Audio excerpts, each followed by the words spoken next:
Award-winning actor Michael J. Fox was diagnosed with Parkinson's disease in 1991 at just 29 years old.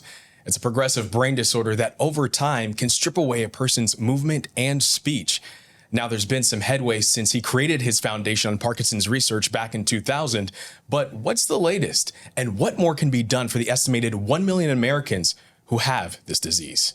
Welcome to Healthy Living, Wellness and Prevention, Medical Innovation, the informed side of care. Welcome to Baptist Health Talk. Hi, everyone. I'm Dave Janot, your host for today's discussion, coming to you from the Baptist Health Newsroom. I'm here with today's guest, Anna Velasco, who was diagnosed with Parkinson's in her early 40s and has taken the disease by the horns and received treatment that has allowed her to live a normal life. Here to talk about what living with Parkinson's disease looks like alongside Anna is Chief of Movement Disorders at Baptist Health Miami Neuroscience Institute, Dr. Diego Torres Rosoto. Thank you both for being here today with us. Thank you for inviting us. Thank you. Now, before we dive into today's subject, I want to remind those that are watching now to send in your questions in the comments. Remember, we're here for you and happy to answer any questions that you may have. All right, now let's jump right into the basics here. Dr. Torres, tell us a little bit more about the disease. How does it affect people and what are the early signs and symptoms? Thank you, David. Parkinson's disease is a very common disorder. About 1% of the population suffers from this condition. It's a neurodegenerative disease. What that means is that the brain cells are, slowly being affected and damaged by the illness. And as all of that is occurring, then the patients start accumulating new problems and new symptoms. The diagnostic criteria for this condition include basically three things that we look for, but they can present in many ways. For example, stiffness is one. And, stiffness can present in many ways. It could be a stiffness of the neck, a difficulty moving your arms or your legs, getting up from bed, things like that. Then you have slowness, and we call that bradykinesia. And that can present in many ways, like smaller handwriting, difficulty moving your arms in a natural fashion when you are walking. Slowness overall on your speech or in, a decrease in your facial expressions. And then lastly, we have tremors. And tremors only occur in about 60% of the patients with Parkinson's disease. So, about a third of patients don't have any shaking whatsoever. So that one is not required, but it's very common. And it's a very special type of tremor. The disease affects the patients in many ways. So the tremors can make you, have sometimes clumsiness around the things that you're doing. It can affect your handwriting, the way you communicate, your speech, your voice can be altered in many ways. And as the disease progresses, then you can have also postural instability, falling, difficulty walking, difficulty initiating ambulation, which we call freezing of gait. And later on, at the later stages of the disease, some patients, about 20 to 30% of them, could even develop dementia. Wow, I'm sure some of that is relatable. Anna, tell us a little bit about your journey when you were diagnosed with the disease. How did you learn that something might be going on? Well, I'll start with a twitching in my eye. Mm-hmm. Something that normal people say, oh, it's just stress, or something that you wouldn't think it's Parkinson's. And then it went gradually taking more of my body, my finger, my hand, my arm, my foot, my leg.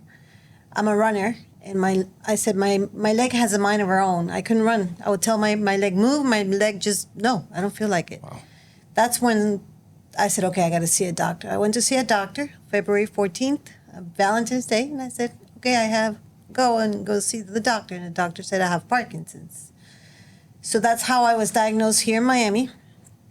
I went to a neurologist, and this neurologist he referred me to a moving disorder doctor.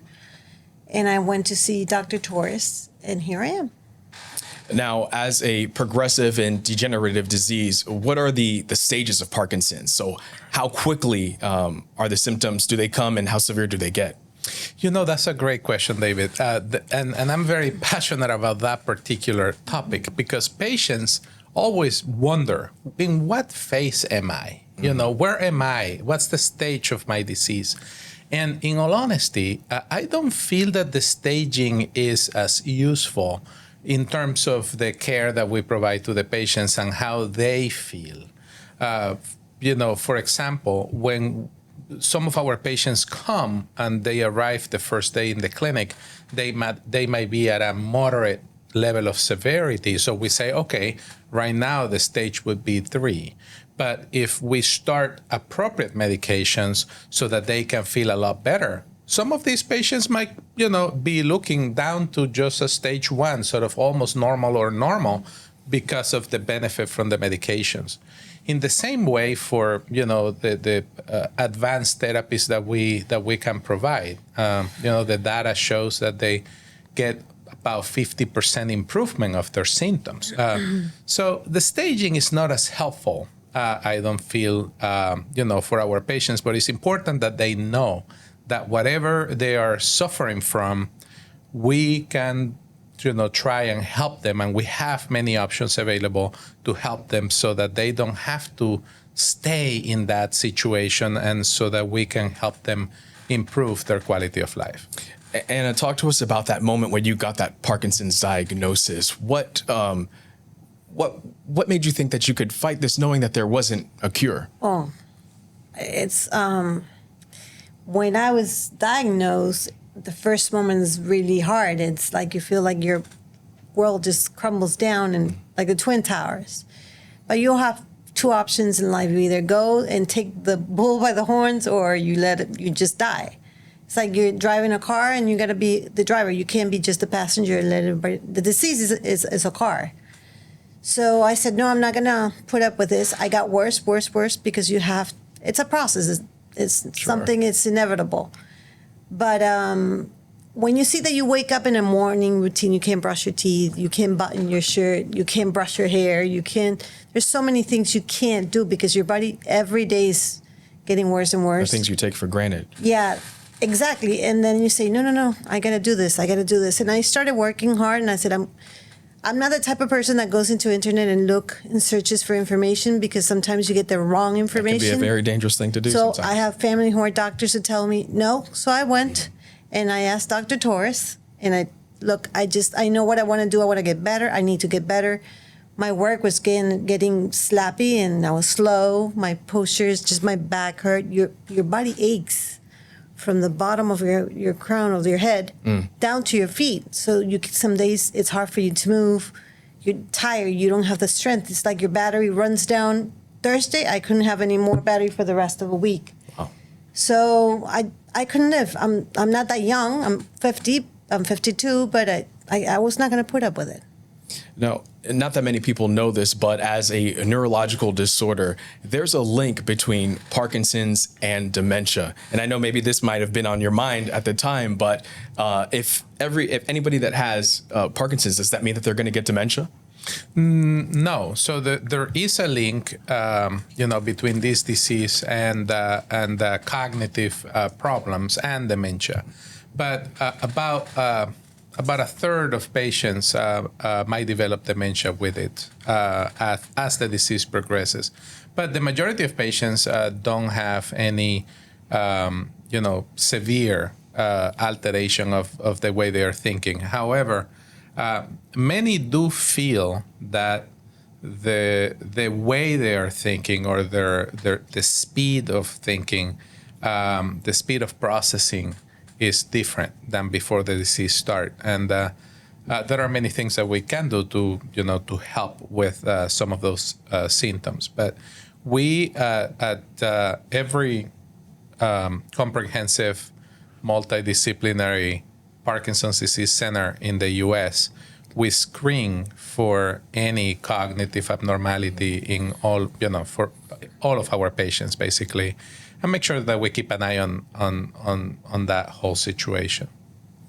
Now, Anna, you decided to undergo surgery to help relieve some of your symptoms. Talk to us about deep brain stimulation surgery and how it helped you get back to the normal things that you were doing before your diagnosis. It has been the best decision of my life, honestly. I mean, it changes you 100%. It's just, it gives you a second chance. That's what I say. I know it's not for everybody, but I think everybody should look up for that option. And I think, I don't think, I'm 100% sure that I was on the right hands. The DBS, I just had it. I mean, it's recent. But honestly, I can paint, I can ride my bicycle. I got back my balance. Wow. Is just like, for me, that it's incredible. Everything in general is just, the DBS giving you back so much.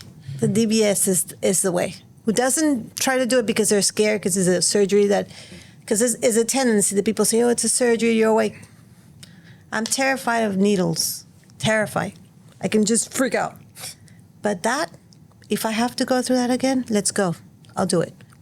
It depends how you take it. What do you want? You want your life, or you want to give up? I'm never going to give up. You're a fighter. Yeah. That's awesome. Now, we talked a little bit earlier about the early signs and symptoms. Now let's talk about the non-movement symptoms that also come with having this disease, such as problems with planning and irritability. Yeah, so, as you're enduring a disease, you have extremely courageous people like Anna who, that's their personality, and they want to go and conquer their health and their quality of life back. But some patients, about 40 to 50%, develop apathy. And that's very common in this disease. About a third of the patients can also have depression. And it's not so much, geez, I'm depressed because I got diagnosed with a disease that is affecting my quality of life. It's also that, the same process that alters the movement of the patients is affecting other processes inside the brain, and with that producing mood disorders. The patients can also have anxiety. So there are changes in personality. There are mood and anxiety disorders that come with this condition. And then you can have sleep disorders that can affect really the quality of life of our patients. And you can have drooling, what we call sialorrhea, where, some patients are not swallowing normally, and because of that accumulate some saliva, or they have difficulty handling the secretions in the mouth. And, those things can be really problematic for some of the patients and affect them in, socially and also personally. So the disease, as you can see, as you mentioned, you have all of these symptoms, motor, non-motor symptoms. And therefore, the only way of really being able to provide improvement, a real improvement on the patient's situation, is to look at the whole patient as a person, to understand them in their environment. What are they doing? How is this disease affecting their work, their family life, their personal life? What are their thoughts? How are things going? They require multidisciplinary care to be able to give them back their lives. Now, Anna, having been diagnosed with Parkinson's disease, what do you want people to know about living with Parkinson's disease? Living with Parkinson's disease is taking a day at a time, where you have the choice to give up or to fight. It's a combination. It's not only doctors and medications, and it's your attitude, because you can give up. You always, with anything, with any type of condition, what do you want to do? You want to live, or you want to give up? Just be strong. And every day is different. Just because you had a bad day today, tomorrow probably an amazing day. Or it could change even from the morning to the afternoon. So just do what is better for you, whatever your heart tells you, but seek. If they're doctors who have studied, if they're researchers, I was saying at the surgery from the beginning, I said during the surgery, the first one for the DBS, I said, Dr. Spohr said, what happened? I said, I was thinking. He said, what? I said, the people who started the research, who who created the DBS, the people who were the guinea pigs that were still being guinea pigs, and the doctors who dared to do it. The doctors like Dr. Torres that appoint according to the symptoms that they see or everything. That's what you need to do. You have a car. Your car breaks down. You take it to the mechanic, right? Yeah. Same thing. Our body is a car. They're the mechanics. They study and they help you. So there are options, and never give up. I love your mindset, and honestly, that positivity and that like keep going and keep fighting might be the best medicine, so that's great. Now we're in the part where we can go ahead and answer some of the more top researched questions that we see on the internet. And this one has been kind of on my mind as well. The first question is, what is the life expectancy of someone with Parkinson's? That's a very important question, and a common one as well. So the life expectancy for Parkinson's disease is basically normal, is almost non-affected. In average, our patients with Parkinson's disease might live 1 or 2 years less than the average general population. So it's basically unaffected. The disease usually is not what is going to kill our patients, right? It's other conditions that the patients might have, a heart problem, a stroke, falls, trauma, things like that. But the disease itself is not, it's not going to affect mortality directly in a significant way. It's not a death sentence. As we talked about earlier, Michael J. Fox, he's been, living with this for over 30 years, and he's still opening people's eyes to this and not leaving the 1 million people suffering with this behind. So the next question here is, what happens if Parkinson's is left untreated?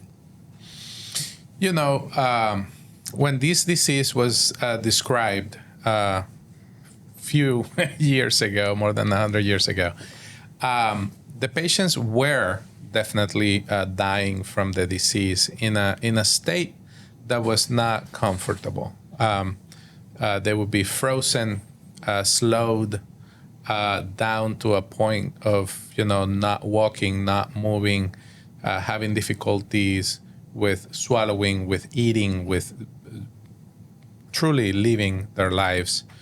And even severe difficulties of speech.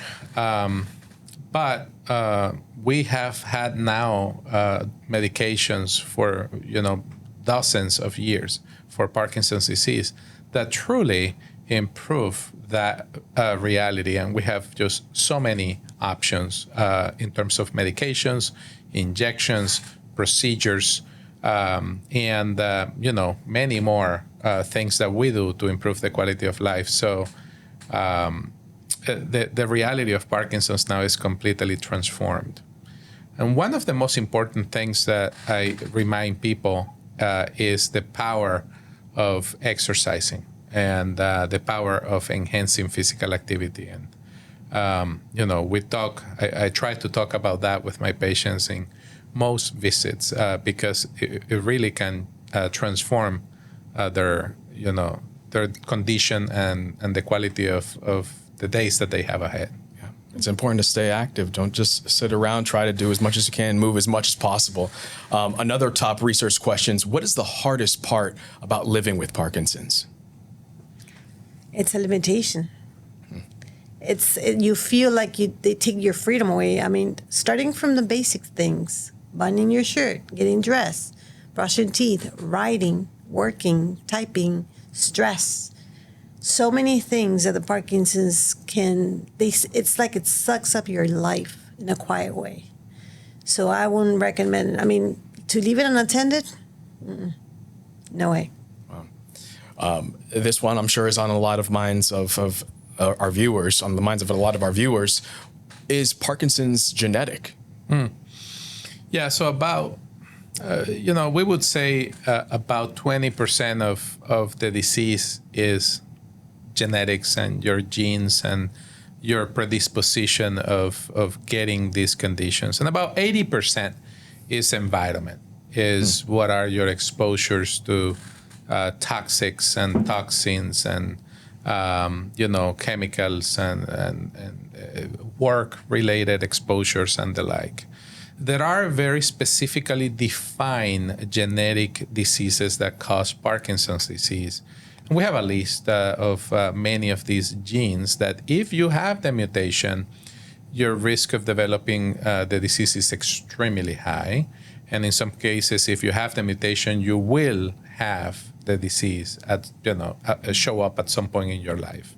But in general, if, say, for example, your father or your mother had Parkinson's, it doesn't mean that, oh, geez, I'm definitely going to have it. It increases your risk, but it's not, it's a combination of many factors. Awesome. Well, thank you so much, Dr. Torres, Anna, for sharing your insights with our audience and being here with us in the Baptist Health Newsroom. I want to go ahead and also mention to our viewers, be sure to hit that subscribe button on our channel here to keep up with all of the latest health and wellness information, and of course, tips from our experts. Thank you so much for watching. Find additional valuable health and wellness information on our resource blog at baptisthealth.net/news. And be sure to interact with us on our social media channels for live and upcoming events. Baptist Health Talk is brought to you by Baptist Health, the warmer side of care.